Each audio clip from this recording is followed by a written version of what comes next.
So you think you might be in the market for a new car this year. Well, if you are, there's one thing you're going to have to decide, and that's whether to buy a manual or automatic transmission. To help you make that decision, Pat Goss is ready with a two-part primer on modern automotive transmissions. Pat? John, there have been a lot of changes in the new cars, not the least of which is that they have changed their image. A lot of them have acquired a very sporty image. And along with that sporty image, well, the popularity of manual transmissions has really increased. And you know, transmissions have changed drastically over the years, the manual transmissions in particular. But one part of the manual transmission assembly, well, that's something that hasn't changed for many, many years, and that's the clutch. You know, it's pretty much unchanged since the very beginnings. Now, what about clutches on cars? They're really pretty simple. If you were going to look at one, well, the thing that you would probably see is right here. This is a bell housing. Now, this really isn't the clutch. This simply gives us the ability to attach the transmission to the engine of the car, and it actually covers the clutch assembly. Okay, so that's all you see. Inside all of this, this is where the action really occurs. Now, here we have a clutch assembly. We'll take it apart, and we'll see what the different parts are. First off, right here, this back portion. This is a flywheel. This is attached directly to the engine of the car, and whenever the engine is running, the flywheel is turning. Okay, now, next to the flywheel, we have the clutch disc.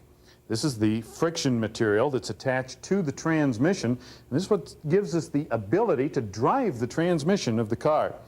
Then, covering all of this up, this is the pressure plate. The pressure plate bolts directly to the flywheel of the car. It turns whenever the flywheel is turning, and it forms like a sandwich. The flywheel, the clutch disc, and then the pressure plate. But now let's take a little different look at this and see how it all relates. Now here we have a cutaway, a setup so that we can see the side of all of this and see the relationship. Now if we start back here, this is the flywheel.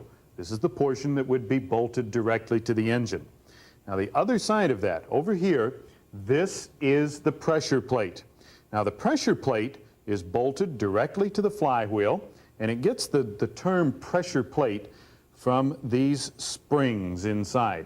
These springs apply pressure to this portion right here. This is actually the pressure plate portion of this whole thing. All right, then ahead of that, between the pressure plate and the flywheel, is the clutch disc. Okay, now, when everything is engaged, these springs push this plate against the clutch disc, pushing the clutch disc against the flywheel. This produces friction, and this is what turns the input shaft of the transmission, and that's how we get the power through the transmission to the drive wheels of the car. Let's get a little different look at that also. Right here we have a clutch disc. This is an input shaft from a transmission, and we can see that it's splined, and whenever this clutch disc turns, it turns the input of the transmission. Now here we have a gear on the other end of that input shaft, and that's what makes everything work. Okay, now this is all well and good as far as moving down the highway, but from time to time we have to stop our automobiles. And when we stop them, well, the engine is going to continue to run, so we have to have some way to disengage all of this, or else we would simply stall the engine when we put the brake on. Now that's done through varying types of linkages and so on, but the basic principle is that there is what's called a clutch release bearing back here behind the pressure plate in most cases, and when you push in on the clutch pedal, there's pressure applied to the linkages and so on. That releases the pressure on these springs inside the pressure plate. When that pressure is released, that lets the flywheel and the pressure plate still continue to turn, but the clutch disc stands still because there's no longer any pressure against it. And that's basically all there is to it. Now, keep in mind, though, clutches can be very expensive to repair, even though they're very simple, especially on front-wheel drive cars. So one of the things that you want to do is you want to develop good driving habits. You want to make sure that you don't ride the clutch or slip it, as it's termed. You don't want to make a lot of jackrabbit starts and so on, or you could find yourself spending anywhere from $400 to $600 to put a new clutch in your car.